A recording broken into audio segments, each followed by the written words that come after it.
Assalamualaikum warahmatullahi wabarakatuh. Alhamdulillah, sholatan wassalaman ala rasulillah, amma ba'd. Teman-teman, gimana kabarnya di rumah? Alhamdulillah, semoga teman-teman semua dalam keadaan sehat walafiat dan selalu dalam lindungan Allah Subhanahu wa ta'ala. Amin ya Allah ya rabbal alamin. Baik teman-teman, sekarang kita sudah masuk awal semester 2. Ya, pesannya teman-teman tetap belajar sungguh-sungguh ya, walaupun kondisinya teman-teman belajarnya di rumah saja. Baik, pada pertemuan kali ini kita akan belajar PAI bab 7 tentang mengaji surah Al-Maidah ayat 2 dan 3. Yuk kita simak penjelasannya. Mengaji surah Al-Maidah ayat 2 dan 3. Surah Al-Maidah terdiri dari 120 ayat yang merupakan surah kelima dalam Al-Quran. Kata Al-Maidah artinya hidangan. Dapat disebut juga surah Al-Uqud artinya perjanjian dan Al-Munqiz artinya yang menyelamatkan. Surah ini termasuk surah Madaniyah karena diwahyukan setelah Nabi hijrah ke Madinah. Surah Al-Maidah ayat 2. Yuk kita simak bersama-sama. Nah teman-teman, pada surah Al-Maidah ayat 2 ada beberapa hal yang harus teman-teman perhatikan. Yang pertama adalah makhraj. Makhraj yang harus diperhatikan adalah pada huruf H, Qaf, Shin, Shod, dan Ain. Yang kedua, bacaan yang ada huruf mad, artinya bacaan yang dibaca panjang seperti mad tabi'i, mad wajib muttasil, dan mad jaiz munfasil. Yang ketiga, perhatikan bacaan tajwidnya seperti izhar, ikhfa, idgham bi gunnah, dan idgham bila gunnah. Dan yang keempat, perhatikan huruf qalqalahnya. Nah, teman-teman ingat nggak huruf qalqalah? Apa aja yuk? Ya, seperti huruf ba, jim, dal, to, dan qaf.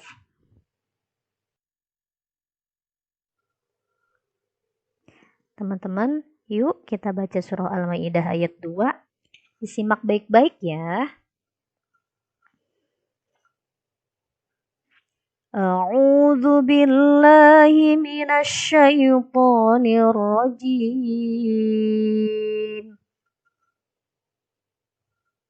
Bismillahirrahmanirrahim. Ya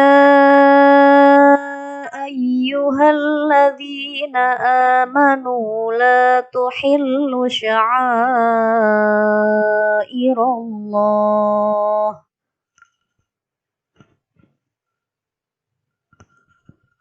wala syahral harama walal hadya walal qalaida wala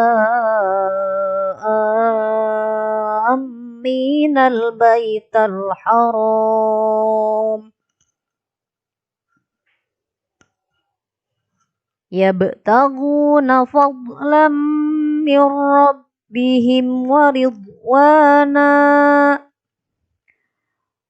wa idza halaltum fastadu wala yajrimannakum syana'anu qaumin an saddukum 'anil masjidil harami an ta'tadu wa ta'awanu 'alal birri wat taqwa wala ta'awanu 'alal itsmi wal 'udwan wattaqullah innallaha Allaha syadidul iqab. Shadaqallahul azim.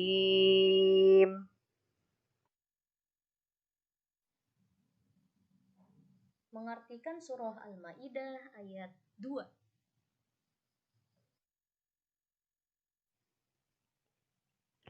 Selanjutnya, mari teman-teman kita pelajari arti kata per kata dari surah Al-Maidah ayat 2 tersebut.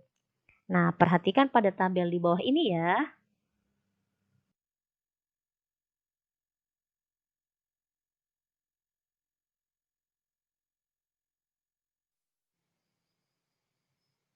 Terjemahan dari surah Al-Maidah ayat 2. Wahai orang-orang yang beriman, janganlah kamu melanggar syiar-syiar kesucian Allah, dan jangan melanggar kehormatan bulan-bulan haram, jangan mengganggu hadyu, hewan-hewan kurban dan qolaid, hewan-hewan kurban yang diberi tanda.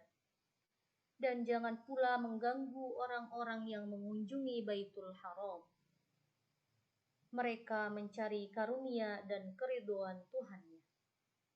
Tetapi apabila kamu telah menyelesaikan ihram, maka bolehlah kamu berburu. Jangan sampai kebencianmu kepada suatu kaum karena mereka menghalang-halangimu dari Masjidil Haram, mendorongmu berbuat melampaui batas kepada mereka. Dan tolong-menolonglah kamu dalam kebaikan dan takwa, dan janganlah kamu tolong-menolong dalam perbuatan dosa dan permusuhan. Bertakwalah kepada Allah, sungguh Allah sangat berat siksaannya.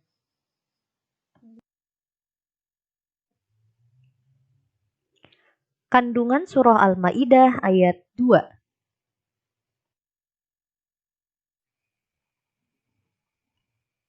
Sekarang, mari kita uraikan kandungan dari surah Al-Maidah ayat 2. Ada beberapa kandungan dalam surah tersebut yang perlu teman-teman perhatikan, antara lain sebagai berikut. Yang pertama, perintah untuk selalu taat dan patuh terhadap Allah Subhanahu wa Ta'ala.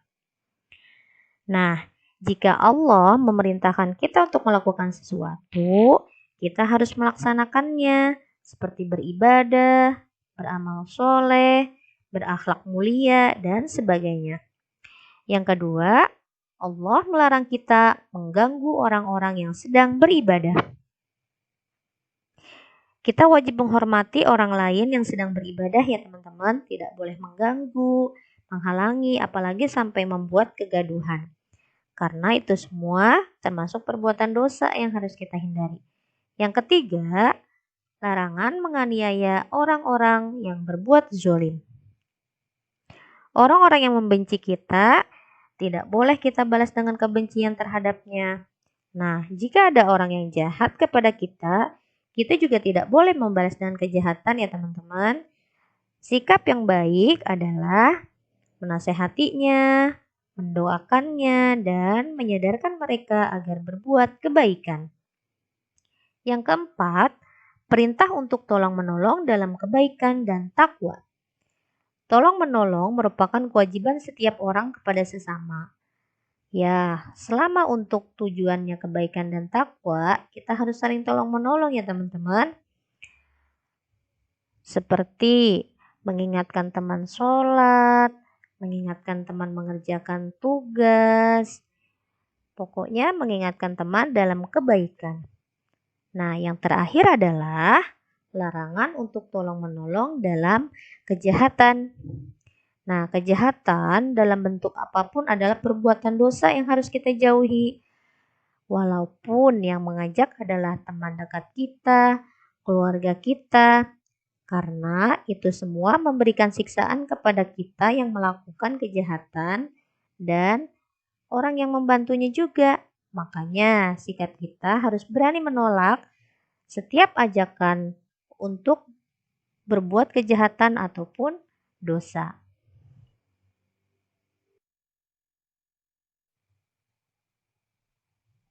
Nah, teman-teman, berikut ini merupakan contoh yang sering kita jumpai dalam kehidupan sehari-hari. Nah, contoh yang pertama, saat kamu bermain di depan halaman rumah, tiba-tiba adikmu mengajak untuk memetik jambu tetangga tanpa izin karena ia merasa lapar. Nah, apa yang kamu katakan kepada adikmu? Ayo, jawab jujur ya. Nah, ingat teman-teman, kejahatan dalam bentuk apapun adalah perbuatan dosa. Kita harus berani menolak setiap ajakan untuk berbuat kejahatan ataupun dosa. Walaupun dari orang yang dekat dengan kita, karena Allah akan memberikan siksaan bagi pelaku kejahatan dan orang yang membantunya.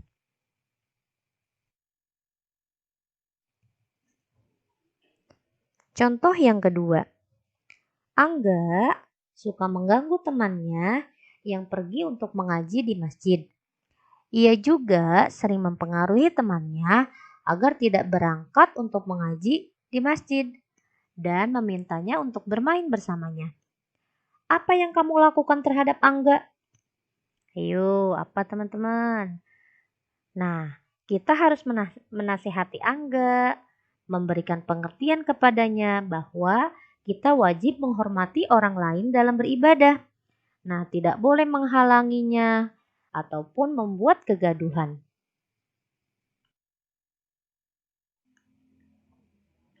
Teman-teman, ini tugas keterampilan bab 7 ya. Menulis surat Al-Maidah ayat 2 pada halaman 98 di buku paket. Dan teman-teman juga menulis surat Al-Maidah ayat 3 pada halaman 104. Selamat mengerjakan.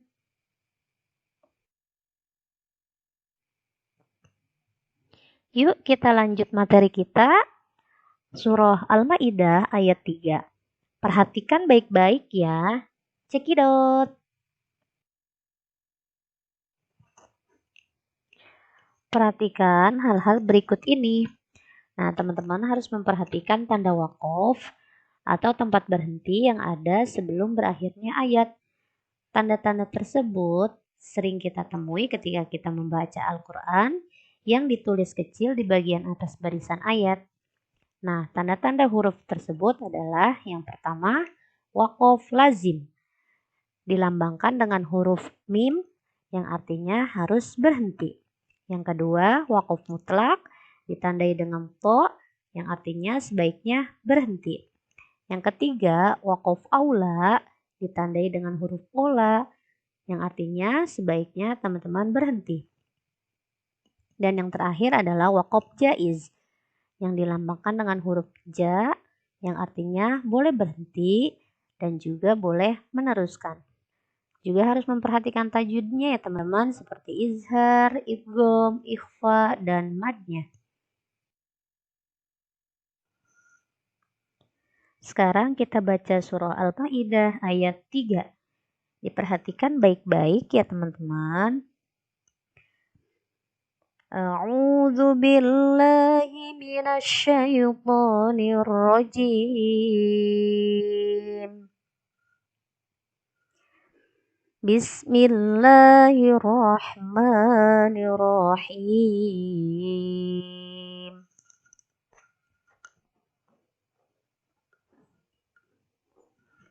Hurrimat 'alaikumul maitatu wad-damu wa lahmul khinziri wa ma uhilla li ghairillahi bih.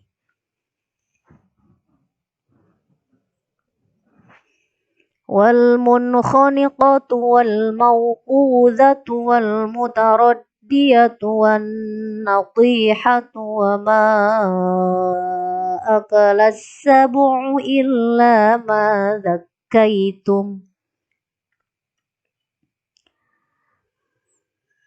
وما ذبح على النصب وأن تستقسموا بالأزلام ذلكم فسق اليوم يئس الذين كفروا من دينكم فلا تخشوهم واخشون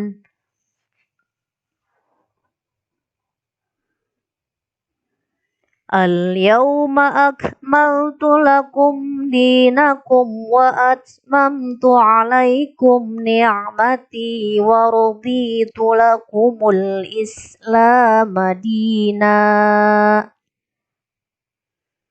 Faman idturra fi makhmasatin ghayra mutajanifin li ithmin fa innallaha ghafurur rahim. Shadaqallahul azim.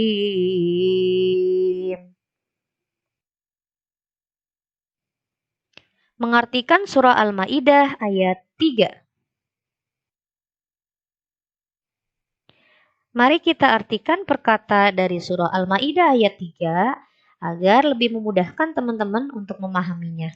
Yuk perhatikan tabel berikut ini.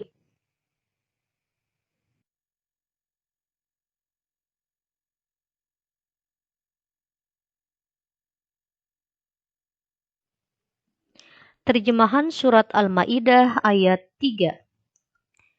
Diharamkan bagimu memakan bangkai, darah, daging babi, dan daging hewan yang disembelih bukan atas nama Allah, yang tercekik, yang dipukul, yang jatuh, yang tanduk, dan yang diterkam binatang buas, kecuali yang sempat kamu sembelih.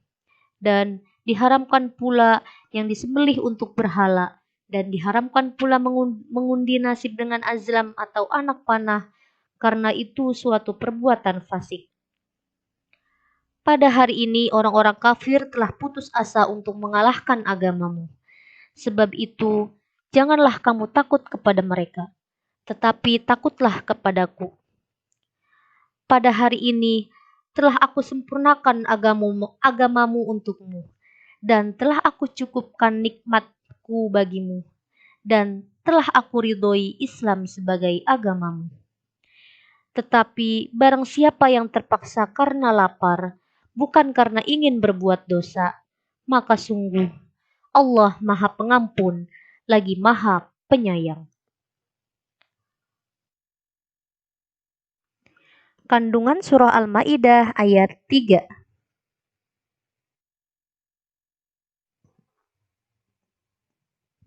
Kandungan surat Al-Maidah ayat 3 dapat disimpulkan sebagai berikut. Yang pertama, jenis makanan yang diharamkan oleh Allah adalah bangkai, darah, daging babi, binatang yang disembelih dengan tidak menyebut nama Allah atau tidak membaca bismillah, dan binatang yang disembelih untuk berhala. Yang kedua, binatang lain yang haram adalah binatang yang mati bukan karena disembelih, seperti dicekik, dipukul, terjatuh, ditanduk, atau diterkam binatang buas. Binatang-binatang ini dapat berubah menjadi halal jika sempat disembelih terlebih dahulu sebelum mati.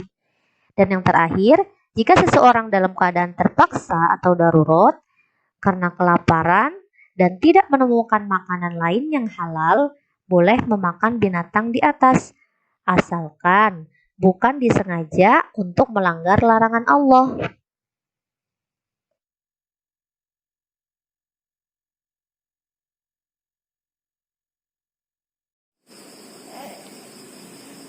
Alhamdulillahirobbilalamin. Teman-teman, cukup sekian materi kita hari ini. Semoga bisa mudah untuk dipahami dan dapat bermanfaat. Miss Umi mohon maaf. Wassalamualaikum warahmatullahi wabarakatuh.